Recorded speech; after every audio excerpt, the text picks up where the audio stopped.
Yo, yo, yo, what's going on, everybody? My name is Rob Carmona, and welcome back to another episode of Rob the Mic. It feels so good to be back.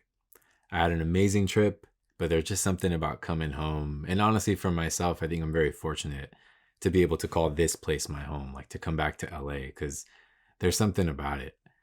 And I know it's one of those things it's hard to explain, right? Like I think we all feel that way about where we're from, but I know for me, just the energy, the vibe, it feels good. Like I was starting to die out on the drive back home from Vegas, but once we got in, maybe like 20 minutes from where I'm at, it started to hit, and I got another little burst of energy, and I was like, "Oh, dude, I cannot wait to be home." So it feels so good, so good. And honestly, I couldn't wait to get on the podcast and talk to you guys about the trip because it was something. It was something for sure. So starting off with the whole thing, I think just kind of packing for the trip was a little bit different because usually if I'm packing to go on like a quote unquote vacation, I'll pack up my stuff and get my things ready for the days, but I haven't gone on a wheeling trip like this before. So I was basically packing for that and trying to anticipate weather changes and just kind of where we were going to be, environments, being out in the mountains and things like that because it shifts up really quick. In one area, it could be a certain temperature. You go into another area, it's a completely different temperature. You go higher in elevation, things start to change up a little bit too. So thankfully, I was able to get everything situated that I needed. And we ended up leaving Thursday morning. We took off, everything was cool. And when we got to Vegas, we stopped in for food, and that's when it kind of set in. Because I'm not saying like Vegas is a normal drive for me. I don't go to Vegas really ever. It's very rare. The last time I went was probably 2 years ago. So when we got there and I realized that it was just a stop because we were picking up one of our buddies, that's when it kind of set in. And I was like, damn, dude. And also, we had passed one of our homies with a trailer that was trailering out some Jeeps to the event. So just kind of seeing all of that and taking it all in, I was like, damn, dude, like we're going to Utah for a wheeling trip. We're not just going to take in the sights. Like we're gonna go out there and get buck, and who knows what's gonna happen. So when we arrived on Thursday night, we checked into the resort, which was at Sand Hollow Golf Resort. Which honestly, if you guys have never been to Utah, this area and this place specifically, I would 10 out of 10 recommend it. It was absolutely beautiful. Because we came in at night, I didn't really get to see any of Utah. Like everything was dark, so all I saw was like some light mountain ranges and things like that, but I couldn't really see too much, right? Because it was really really dark. It got super dark where we were. So that resort in itself, again, is just beautiful. No matter where you stay, no matter where you're looking, it's just mountain ranges everywhere, and it looks like a postcard. Like it's nuts. So if you haven't been, go check it out.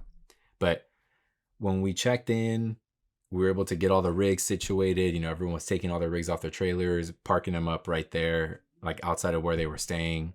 And it was a trip, dude, because a lot of the guys I hadn't met before. So I've seen some pictures and stuff, but I didn't know them. I didn't know what they were working with. But once I really started to look at everything, I was like, oh damn, dude, this is pretty serious. Again, not like I'm not used to seeing that, because thankfully I've been very fortunate to be around some pretty serious rigs throughout my life, especially around wheeling and around off-roading and stuff. But seeing this amount of Jeeps that was done up like to this extent was very, very different. Like the smallest tire that anyone had in the group was a 37, which granted, that's a pretty large tire. And the largest that was rolling with us was a 43, which is kind of nuts. But it was so dope. So dope just to kind of see everything and just see the fact that we're going to get set up to go somewhere the next day to do something that was pretty insane. And what was funny, and I wanted to mention it too. What was funny is when we got there on Thursday, right? We were trying to find food because we got there around 9:30. Once we actually got to the resort and got checked in, and we couldn't find anything to eat because where we were, I guess technically it's in St. George, but the actual spot where we were was called Hurricane, like Hurricane, Utah. So everything closes early, like every single thing. So all we could find was fast food. And the one fast food that we found that we could all agree on that we wanted was In-N-Out. So we dip out to In-N-Out, and we get some grub the first night. We're chilling. We try to go to bed early, right? Like we try to get some sleep early, but of course that didn't happen. We're all chilling, having a couple of drinks, just kind of gassed up on the next day. So finally knock out, get ready, wake up. I had checked outside because I had gone out in the balcony, and honestly, it was fine. The weather wasn't too crazy, but I honestly hadn't been out there just standing there for a few minutes. I had just walked out really quick, and I was like, okay, it's cold, but it's not like super cold.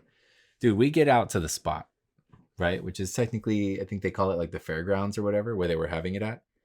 Dude, standing there for check-in, trying to get everything ready. Oh my God. Dude, my hands, like I couldn't feel my hands. It was cold. I was going through it. I had my jackets, I was trying to like stay ready. I didn't wear any like bottom layer type stuff. So I didn't have any like thermals or long john or anything like that, because I run pretty warm. So I don't really need that stuff unless I'm going to be out. Like if I'm going to be snowboarding or be out in the snow for a long period of time type of thing, then I'll wear something like that. But for this type of situation, I figured worst come to worst, I just jump back in the Jeep, But when we were checking in, that's when we realized how many Jeeps were with our group. And our entire group was comprised of 36 like trucks or Jeeps, excuse me. Oh my God. The Jeep people are going to have me for that. But yeah, 36 people were with us, 36 vehicles.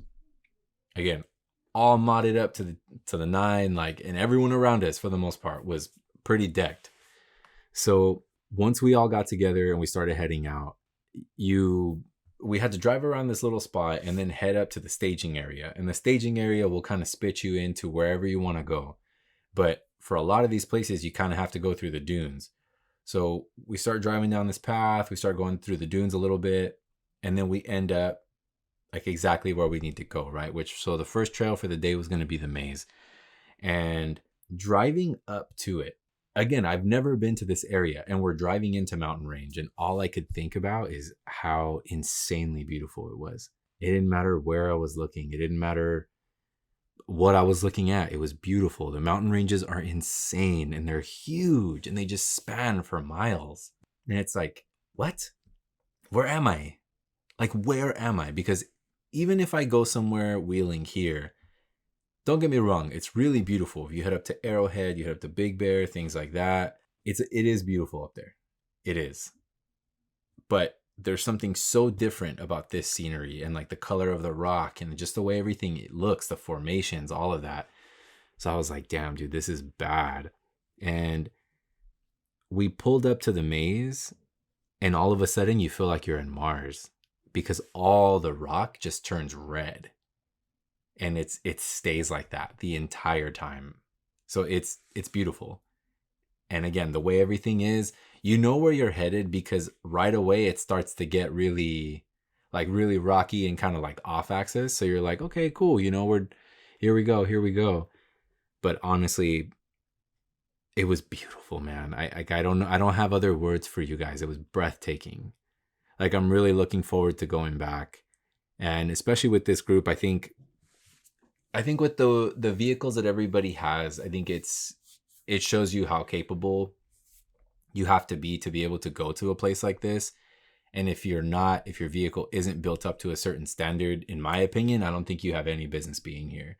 Because even for us with fully capable rigs, we still struggled to do certain things, get through certain places. But again, absolutely humbling experience. And one thing that I wanted to mention is honestly, of course I had brought all my equipment, right? Like I was shooting the entire time, whether it was on my phone, whether it was on I have like this little DJI camera, whether I was shooting on that, whether I was shooting on my Sony. The content that I was able to create and capture for you guys, it's honestly some of the best content that I've shot outside of the lowrider and classics that I've been consistently posting on my page. And I'm really looking forward to sharing some of this work with you guys because I started editing everything last night. I was going through the processing, and as I was doing it, I started to just get deeper and deeper. And usually what I like to do is I break my editing into rounds. So I'll do like one quick hitter, go through, kind of get some color, lighting, everything correct. Once I get those things ready, then I come back around, do another round of edits, and then I do a third round. Usually I'm done by my third round, but at that point I've already like really started diving into details and like adjusting this, adjusting that, coming in here, tweaking this to make sure it looks really great, this, that, and the third. But it's been some of the funnest content to shoot. I put myself in some really wild situations to be able to get some of the content. Like, not like a truck was going to fall on top of me, but the fact that I was in this place doing this thing where nobody else is out there with a camera. No one else was shooting. There was other people that had, their little GoPros and things like that. But having, like, being rigged out to go shoot and do certain things like that, man, it felt really special to be able to do so. Really, really special. And I can't wait, again, to share it with you guys, share it with some of the other wheelers that were out there, because it was fun. It was a lot of fun being able to get that content for you guys. And another thing, I guess, going back to the obstacles with the maze, like, from the very beginning, you realize how serious shit is, because it's serious from the jump, the very first thing. Because basically what you do is you start pulling into this valley, and things start getting nutty right away. And you're just kind of like, okay, well, shit, this is what we're getting into. We're driving over boulders, we're doing all these things. And then basically there's like a chute, and you got to drop down into it. Once you drop down into it, that's it. Like, the maze starts, and it starts right away. So coming down, it's probably the steepest descent that I've had. I'm not going to say you're like looking at the floor, but you're pretty fucking close to like looking straight at the floor. Like, you're almost full vert coming down on this drop. So, and of course, as time goes by, things get washed out more. The rock formation starts to change. But for at least when we were there this past weekend, it was a pretty violent little drop. And I'm not gonna lie, it takes a lot for me to be like kind of shook in a car, whether we're going off-roading or we're drifting or anything like that. This was the first time in a long time that I've felt like I don't want to be in this vehicle. And experiencing it this way it was crazy. It was crazy. It honestly was. And the amount of damage that was caused to all of the rigs, including my buddy Sebastian's, was like, damn, dude. Like, on that first one, you drop down. Basically, you have to like creep into it, and then you go over a hump as you're going down. So the issue is, if you hit your brakes at the bottom, you can topple over. So basically, like, your ass will come forward, and you'll fall. I'm trying to think how I can explain. Like, if you're riding a bike, it's like if your back tire was to come over you. You know what I mean? So in this situation, it's like your two back wheels are going to come over you if you like hit your brakes, because the way that you land at the bottom, like, you're almost full vert. So what you need to do is, when you basically bump down, you need to just roll through it. So when you come down, the problem is trying to get as little damage as possible to your vehicle, because it's really hard to not hit. So we ended up bashing the rear fender, breaking the tail light, and hitting the top of the cab. Because again, it's a really violent drop, and it's hard because, like, I mean, when you come down, you're going to shake left, right, and there's kind of a way to avoid it. But again, it's really difficult. So that was our first bit of damage. And then it just kind of goes from there. That's like, I'm not going to say it's nothing compared to what you're going to go through, but it kind of is nothing compared to what you're going to go through, because a lot of the things that you're going to go through in the maze they're no joke. It's not for the faint. So if you're the type of person that's getting into wheeling, or you're starting, I 100% would not recommend hitting this trail. Within the US, we have a trail system that usually goes from 1 to 10, if not mistaken. And everything within the maze is rated at, like, the lowest rating is at an 8. So everything goes from 8 to 9, depending on what chute or what you want to do. And there honestly isn't a lot of bypasses. There's very, very few of them. And even the bypasses are really difficult. So you have to, again, think about it. If this is a trip that you want to make, or you're thinking about taking with your buddies, unless you're fully capable and you're willing to do something like this, then don't do it. And also, if you're not okay with being off axis in any way, shape, or form, whether it's forward, looking up, side to side, also do not attend this trail. This is for sure not for you, because you're pretty much like that the entire time. So don't get me wrong, there is flat ground and things like that, but there's flat ground after you were literally just looking at the floor, you know? So you're going to go through some shit in order to get through some flat ground. So again, if you're not ready, like you mentally, physically, if you don't feel that you're ready to take on something like this, don't do it. If your truck is not ready to take on something like this, don't do it. Because with a lot of these obstacles, again, there's no bypasses and you can't fuck up on a lot of these. If you get stuck, if something goes down, dude, nobody's gonna find you unless there's someone behind you or in front of you type of thing. No one's gonna find you. So you got to be prepared for any and all situations. And thankfully for us, we had a really, really large group out there, but we had certain occasions where certain people they'd fall back. If something would happen, they'd get stuck, they'd have to get yanked out. But it's like, I imagine if you aren't in that situation, or you go with, let's say, one other person, two other people, it's like, damn, dude, anything can happen. Anything can happen. Because again, you're out in the fucking wilderness and you're far away, dude, from everything, from anyone. So if you're gonna go, be prepared, have your radios, know your frequencies, know how to get a hold of certain people, know local channels to get a hold of, like any police or fire or anything like that, any rescue. It's very important that you guys do that. So especially once you reach a certain level of wheeling, you got to understand that things can get really dangerous really fast. So this was one of those trips that, and I've always known these things, but I realized it very, very heavy and very quickly once we were out there. Because between myself getting in situations, between people in front and behind me getting in situations, I was like, damn, dude, this shit's no joke. Like that kind of wheeling, what we were doing is very different compared to what gets done here. And don't get me wrong, you can get super rowdy here. There's a lot of trails out here where you can get buck and shit can go down. But considering we were so far from home, this isn't the type of thing where we can just kind of, okay, we'll just pull the truck out and whatever happens, happens. This is not that type of situation. Like a lot of these offshoots and things that you're doing, these obstacles, it's not just shit that you can like pull your vehicle through. Like it's going to be really rough. It takes some driving. It takes some articulating. You're going to put your vehicle through its paces, and of all of the ones that were there, they definitely got put up to the test for sure. And we had some casualties the following day, which were really bad, which sucked.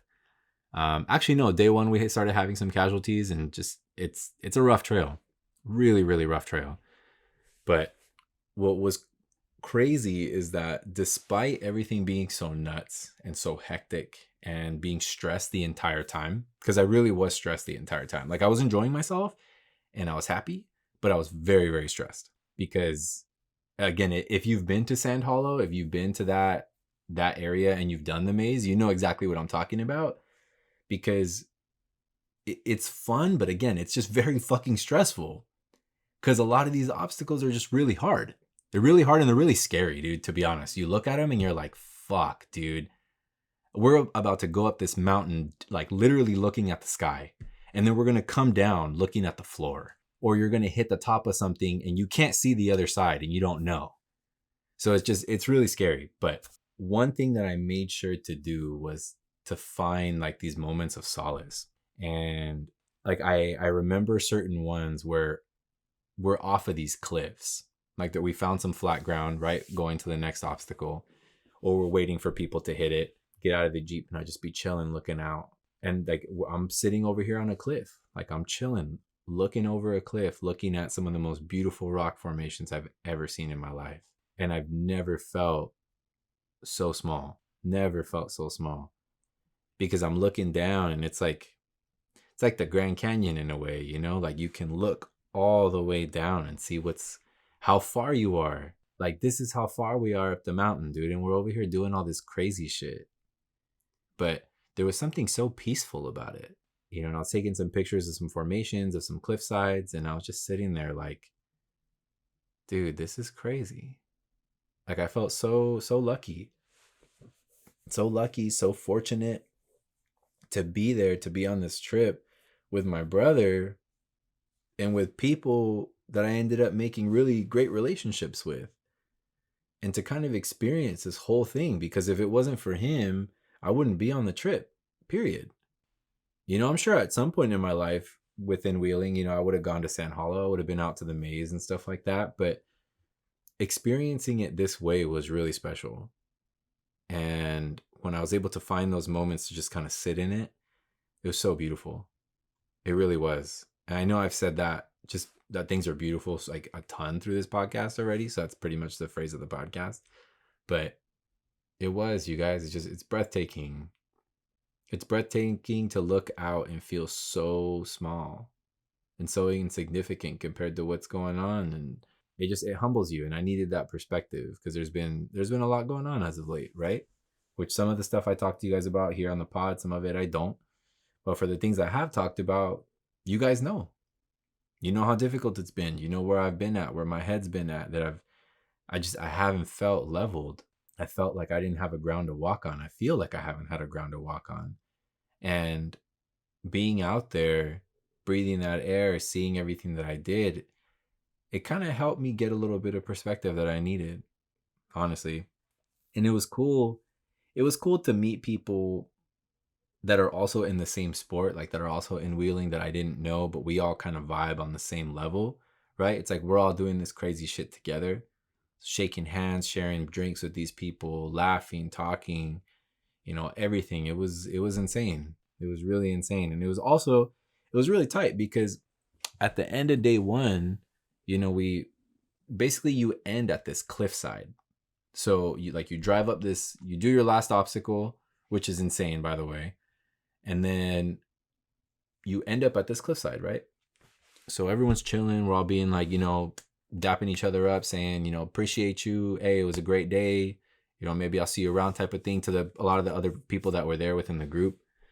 I met this really dope couple, Matt and Cassidy, and it's tight because they're actually from out here. And I had met them and started interacting with them because Matt was the only guy that was in our entire lineup that had a Toyota. So when I saw his Yoda to begin with, I was like, dude, this thing's ridiculous, because it's badass. It's just a little pickup, and it was done to the nine. Like, that shit's no joke. His truck is no fucking joke. It was probably one of the most serious rigs that I saw out there. And it's honestly one of the most memorable ones. So I have a ton of pictures of it. I have video of it moving, doing its thing. Really stoked about that. But they were so great. And it was so unexpected to run into them. And, after we finished, I go up to them and I was just like, hey, dude, like, is it cool if I get your Instagram? Because I got some shots of your truck. And we start talking and switching information. And then again, yeah, it turns out he's from out here. Both of them. They're from out here. And I met his brother. His brother's really cool too. Really nice people. And I was like, yo, have you ever been to Yoda Nights? And he was like, dude, it's funny you mentioned that, because I haven't, and I've been dying to go.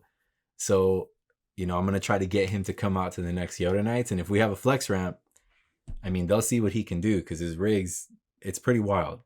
It's pretty wild. And it's badass. It looks like a toy. And that's what I love about his rig so much. It looks like a toy. Like, ideally, when you see it, it's like, as a kid, that's what you would want. You're like, sick. Like, that's the RC truck that I want, because it's badass. So getting to see him just do his thing out there was killer. And they were amazing, both of them. So getting to come together so far away from home and meet all these people that are from here, I was like, man, this is sick. Like, we're all here for one thing, right? We're trying to wheel, we're trying to get buck, we're trying to have a good time, trying to make memories. And it was badass. We all made some memories for sure that we're never, ever going to forget. Because the amount of incidences that we had, dude, it was enough to last a lifetime. For sure. For sure. Like, we had, that I can think off top, dude, one of my buddies, he goes up to this chute and he tells me, because I had gotten 2 other people up it. So he tells me, hey, bro, get me up this thing. And I said, all right, you're going to listen to me, dude. 110%. If you fuck this up, it can be really bad. You understand, right? Like, you can go ass over kettle and you're done.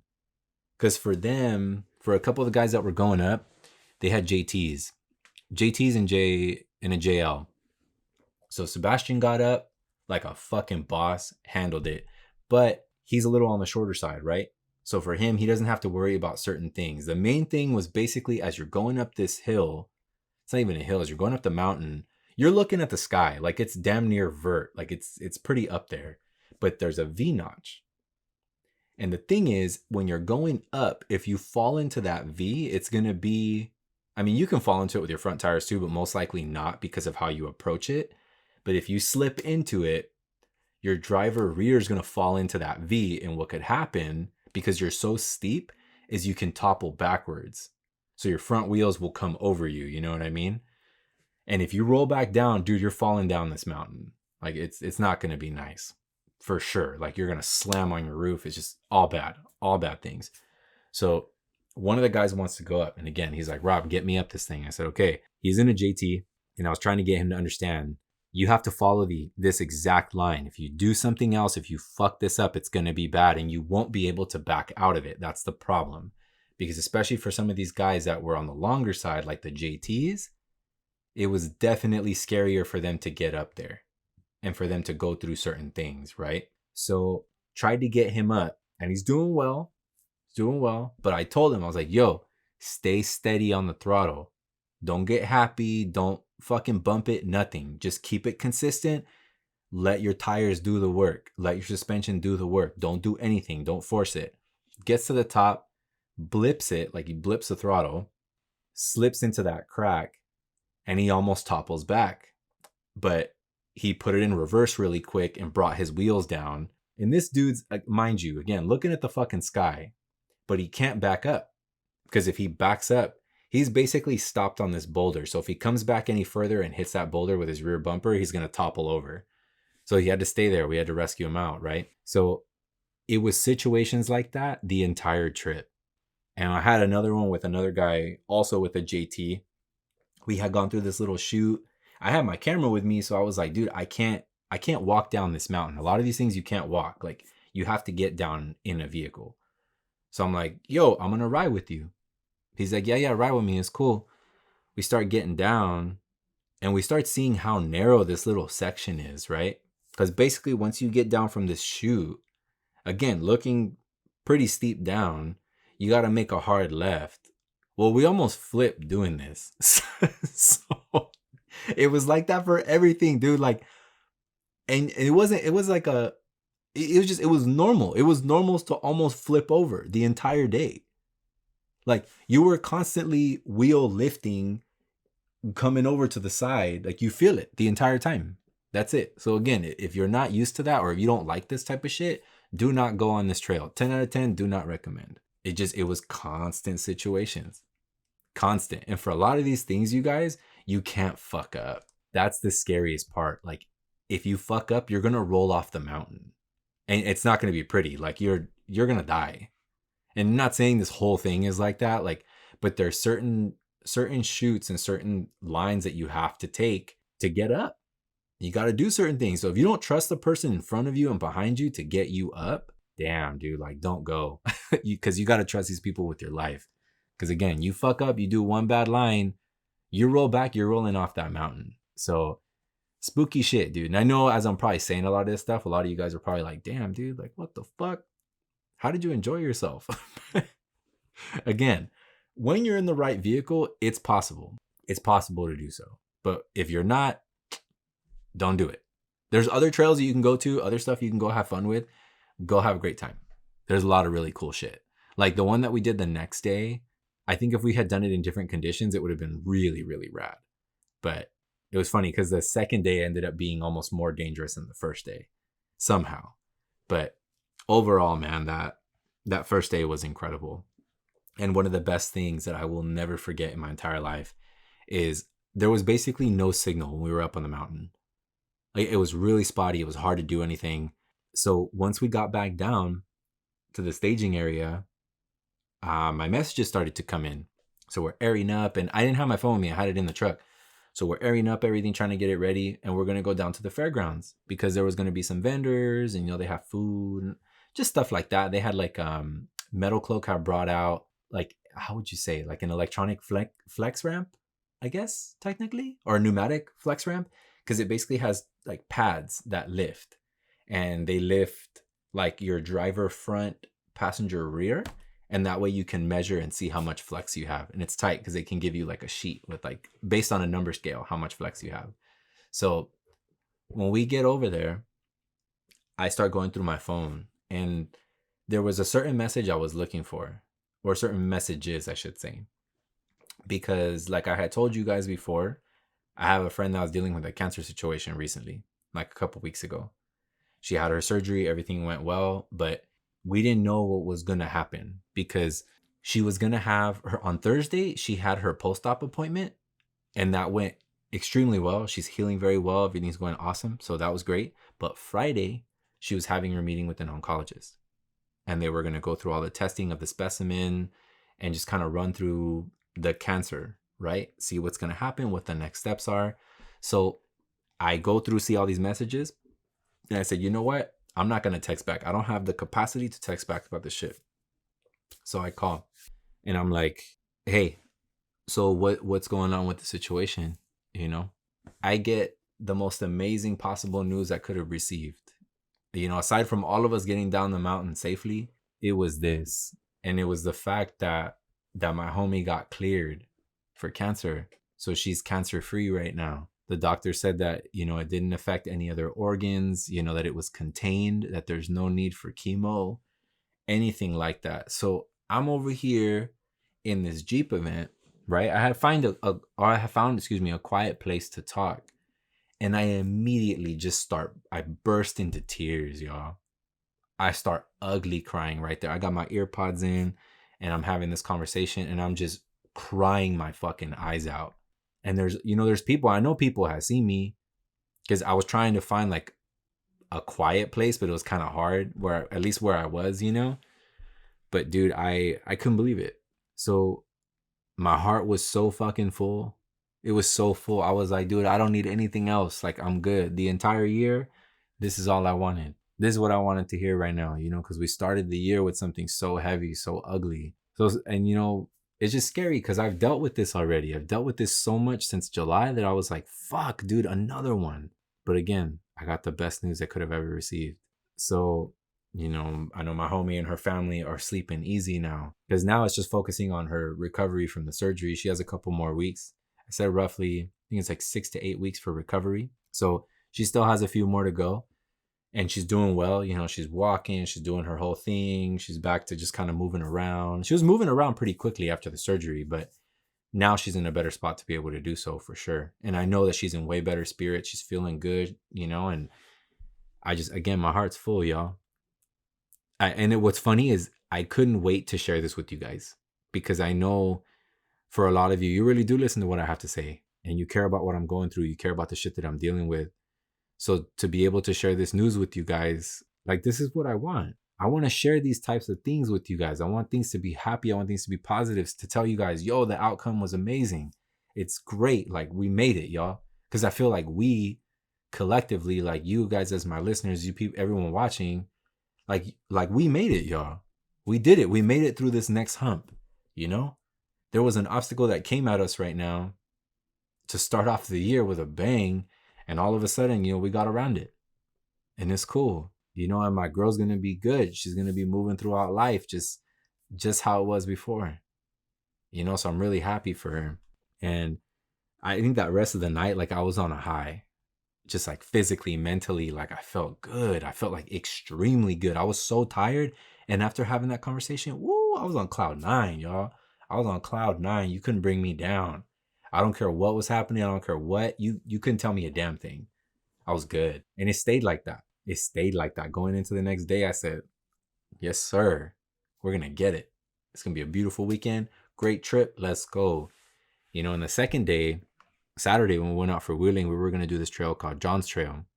And also a pretty gnarly trail when it's dry. The reason why I say when it's dry is because I had told Sebastian that morning, and my homie Kubi that stayed with us, I said, hey, did you guys see anything about rain today? And they're like, nah, we didn't see anything about rain. I said, dude, I got a notification on my phone that said it's going to rain today to some extent, because I know on Sunday we were going to have rain like the entire day. So when we started to go out there, it was cool, you know, nothing was gloomy. And I was like, all right, whatever. we start hitting the dunes because you basically go the same way like you're gonna go to the maze, but you take a different path to go to John's Trail. As we're driving down the path and we start to get really close to John's, there starts to like there's some little specks on the windshield. I looked at Sebastian. I said, "Hey, you see that?" He's like, "Yeah, I seen it." He's like, "Let's see what's up." So we pull up, dude. We get like to start John's, and it starts coming down. It starts sprinkling pretty consistently, and then it starts raining. So the thing with a lot of the rock that's out there is it's very smooth. It's very, very smooth. So it's already slippery as is when it's dry because of the sand that kind of comes on it and stuff like that. But when it's wet, it's basically just polished rock, you know? And I don't care what kind of tires you have.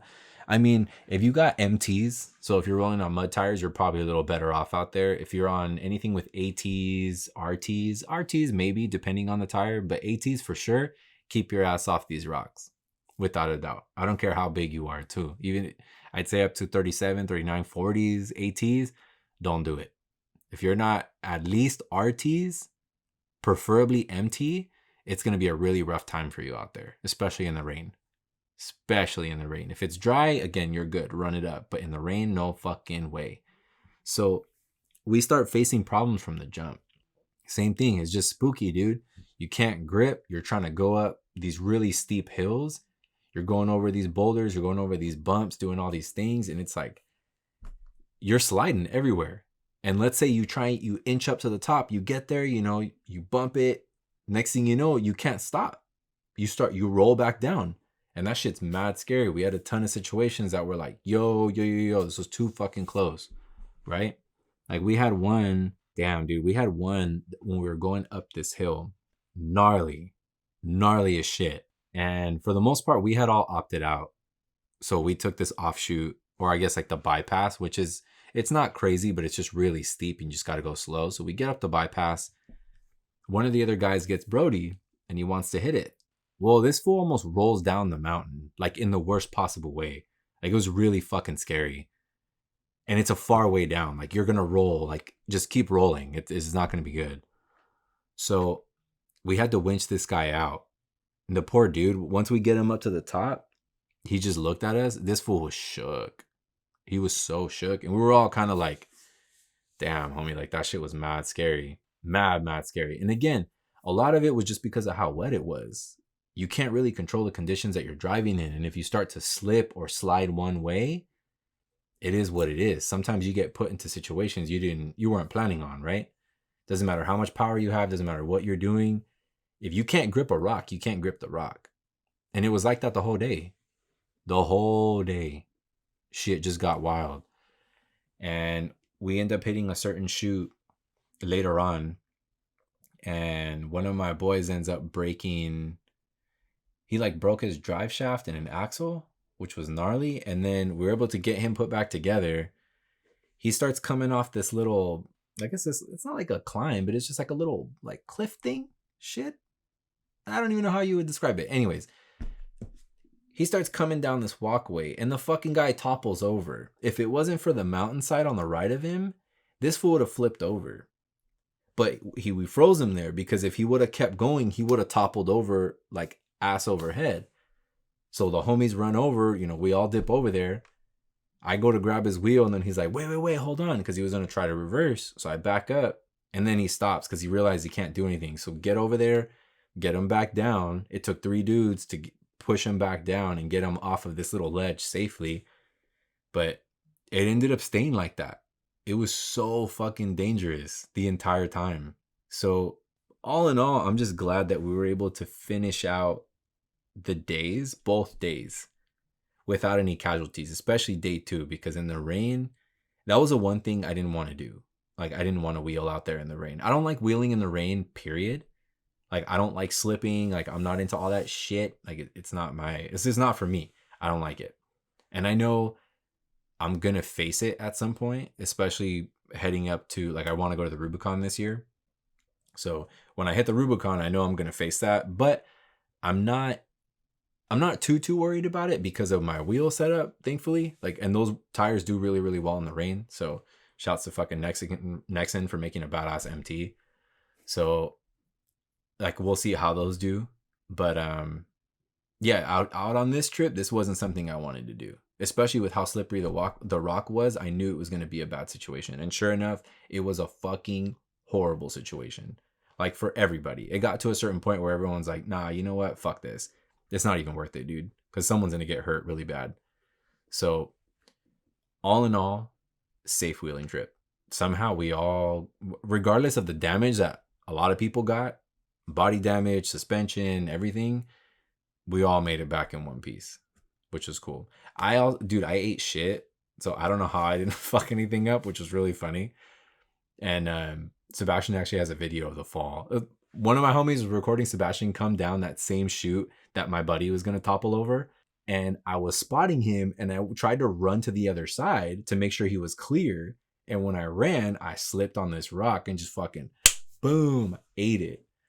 So that shit was mad funny, but I mean, it wasn't funny when I fell because I was like, damn, that shit hurt. But I got up so fast. I was just like, boom, boom.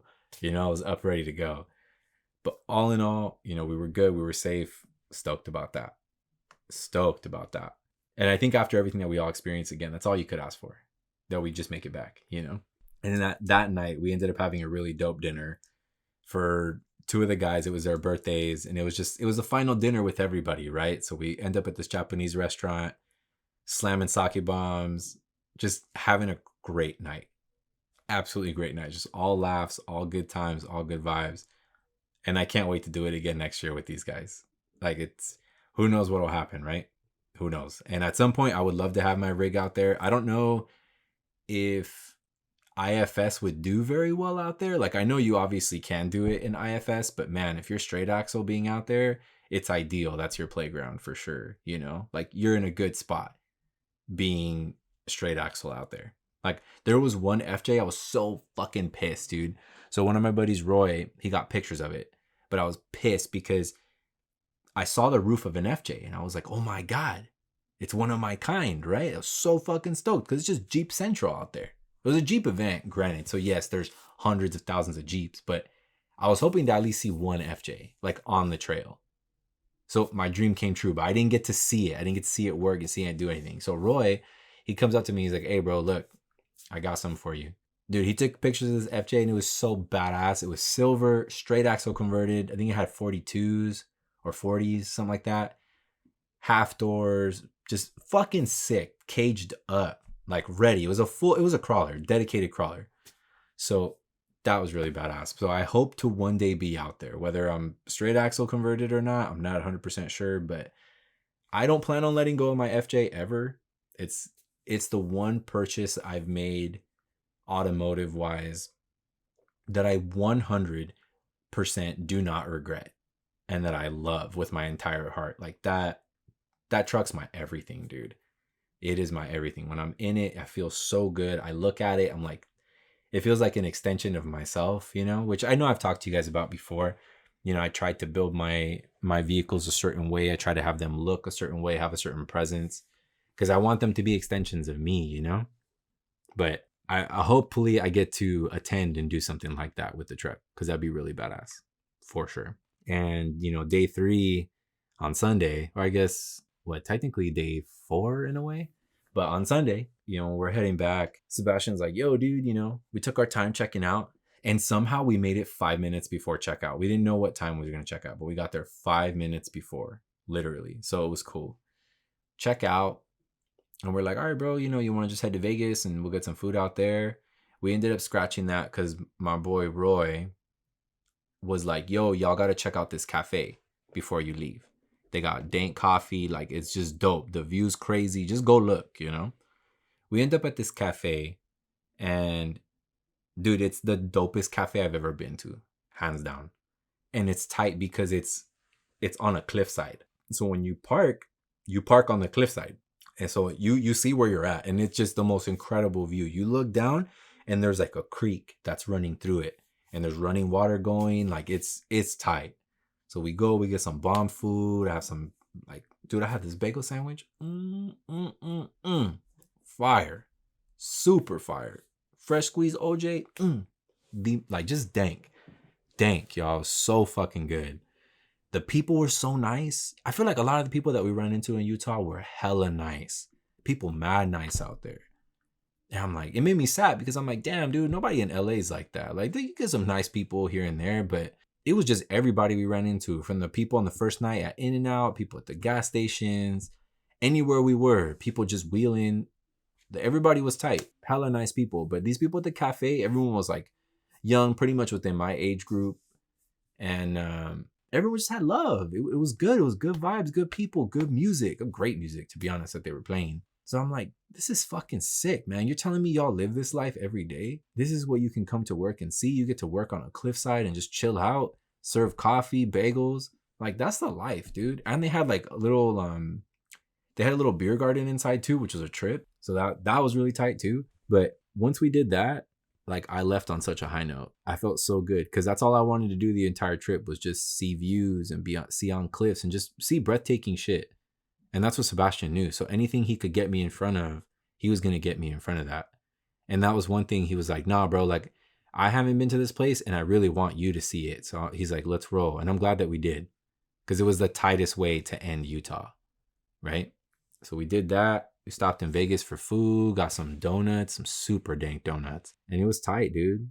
And the whole way home, all I could do was think about just everything. Like, not just about the trip, but just about life. Like, where I'm at, decisions I need to make, things I need to do, relationships I need to to work on, things I need to kind of fix, things I need to work on with myself.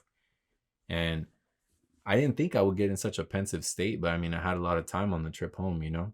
I'd say it's about 7 hours. If you were to go straight shot, it's about 7 hours, roughly. Maybe you can do it like 6.5, depends. Traffic and where you're going, what part of Utah, things like that. But, you know, we had a long drive back. And when I was driving back home, you know, I'm listening to music and stuff and I'm singing, but I'm just in my head. And I'm like, damn, dude, like, I'm excited to get back because I feel like I'm starting on such an important part of my journey right now, where I'm starting to make shifts. I'm starting to realize things. Again, you know, certain relationships I need to work on, why I need to work on them, the relationship with myself, why I need to continue working on it, what I need to focus on. What are those things that still need my attention right now, or that need more attention? Where do I need to put in more work? Where do I need to put in more time? What's starting to show me something, and then stay with that, right? It's like I've talked to you guys about before, like everything that I've been doing with like photo, video work and that side of basically that end of design, it's been very rewarding as of late. And I need to continue pushing onto that. So the more that I can continue feeding that, it's going to keep giving me what I need. And hopefully in turn, it turns into something great professionally. So we'll see what happens, y'all. But this trip in itself was very eye-opening for multiple reasons. Because I didn't think I'd have a lot of alone time. And I definitely did. And I had some harsh realizations, I guess you can say. And I ended up having to swallow some really tough pills. Had some hard conversations while we were out there too. But it was something really, really great. And I can't thank Sebastian enough. As much as I have thanked him already, like, I can't thank him enough. Because, again, if it wasn't for him, there's no way I would have been on this trip. I wouldn't have met the people that I did. I wouldn't have been exposed to the things that I was exposed to. So shouts to him for allowing me to do something like this and allowing me to be a part of it. So hopefully I can continue. And not even hopefully, actually, I'm going to remove that from this entire sentence that I was about to say. But I'm going to continue working on the things that need to be worked on. I'm going to continue pushing down this path. I'm going to continue searching. I'm going to continue observing, keeping my heart, my soul, my body, my mind open to experiences, to people, to positivity. Because that's what I need. I think I'm fully at a point where I don't have time for bullshit. If it's bad or if it's negative or if it's anything like that, like, get the fuck away from me. I don't have anything nice to say to you. Like, go away. I don't want to be here. I don't want to be around you because I don't want it. I don't need it. I don't have time for it. I don't have the energy. I don't have the space. I don't have anything for that shit, y'all. I don't. And I'm also not in the space mentally to be able to handle something like that. I can't handle the negativity. I can't handle that shit. It's bad for me right now. I need positive. I need good things. I got to fill my cup up the right way, because the people that I have around me are filling my cup up the right way. And the people that aren't doing so, I'm making sure to let them know, hey, this is where this shit stops. Because you're not adding to this right now. You're not adding to my cup in a positive way. Dip out. You're going to sit at another table right now because I don't have time for this shit. So shouts to all of you, every single one of you who give to me daily without me even having to ask for anything. You just want to check up on how I'm doing. You want to send me funny shit online, like anything like that. Thank you for doing so, because those type of things, they add to what I'm talking about. They add to this progression. They add to this movement of positivity that I'm trying to put into my life, you know? So shouts to, again, every single one of y'all. And those of y'all, again, who support this podcast, who fuck with me, who listen to what I have to say, because damn, like, I wouldn't even be doing this shit if it wasn't for y'all. I wouldn't even be doing it. Because at that point, it's like, well, I'm just out here talking to myself. Like, nah, but there's people out here listening. Like, y'all really listening. Y'all involved. It's starting conversations, whether it's with me, with other people. It's making people think about shit. The stuff that we're doing here, y'all, is really doing something. And I'm excited. I'm excited for this project. I'm excited for things that are coming, for guests that I'm going to have on the show. Like, a lot of good shit coming this year. A lot of good things coming right now. Not even just this year, but right now. You know, like, I'm excited. I'm excited for this weekend. You know, I got Moon Eyes coming up, the New Year's party. Super. Oh my God. Like, I'm over the moon about that. I got my gear set. Like, I'm ready to go. I'm going to try a different setup for this one. I'm going to be shooting both still and video. So can't wait to bring all that stuff to y'all. It's tight. It's good things coming. Good things coming. All of it. You know, so I appreciate you guys. And to close out this episode, like we always do, I try to think of some advice, try to think of some words of wisdom, something to give to y'all. That way y'all have something to run with. And I think the one thing that I boiled down to out of it all, when I was trying to reflect on it all, was to explore everything you can while you can. Because this world is so big, it's so vast, and there's so much for us to see. And it's not just talking about, oh, I got to fly to Europe. It's not just about that. Explore what's up locally. See where you're at. Like, for us here in Cali, like where I'm at in LA, dude, I'm an hour from the mountains. I got to get out there more. Like, aside from being busy, on the days I don't have anything going on, I got to just dip out. Because I love being out there. I love what it gives me. I love what Utah gave me. I feel like I'll always have a piece of Utah with me now. Because so many things changed and shifted for me. Just, again, it made me realize certain things. There were certain conversations I had with people when I got back that I was moved. I felt moved and I felt motivated that I needed to have it with them. Because, hey, this is where this shit stops. Or, hey, this is what's got to change. Hey, this is what's got to go down. So, in me exploring, it unlocked something that I needed. And it was inside me. That's the thing. You know, the answers are inside a lot of us. Like, we have them. We know what we got to do. It's just having to see that and understand it for ourselves to get us to be able to do those things. So, again, explore everything you can while you can. Do it. If you wake up in the morning, you're able-bodied, you can handle shit, you can get out somewhere, go explore. Go explore. Go to the beach, go to the mountains, go to the forest, go to the desert. Get away. It's not just about exploring, finding new restaurants and all that. Like, that stuff's cool, but this isn't what I'm talking about. I'm talking about explore. Go find yourself in nature. Fall into it. Let it just fall over you. Let it tower over you so you can understand how small you are, to give you that perspective on the world, on the globe. And all of a sudden, I think it starts to kind of help you with, like, where you're like how to navigate certain problems and certain issues, because everything fixes itself to a certain extent, right? And we have and can make the decisions to make things better for us, for the people around us, people that we love, all of that. So go do that, y'all. Go do it. If you don't have anything going on this weekend, go get the fuck out there. Go explore. Load your tank up. Grab a couple homies, throw a cooler in the back, go get lost. I promise you guys, you're going to sit here and you're going to think about this episode and be like, damn, dude, when you get out there, whether you go to Big Bear, you go anywhere you want to go, and be like, damn, dude, I should have done this shit a long time ago. A long time ago. So I appreciate y'all from the bottom of my heart. I love y'all. Thank you guys for all the support, for the love, everything that you guys give me and you continue to give me, you continue to show. I appreciate y'all.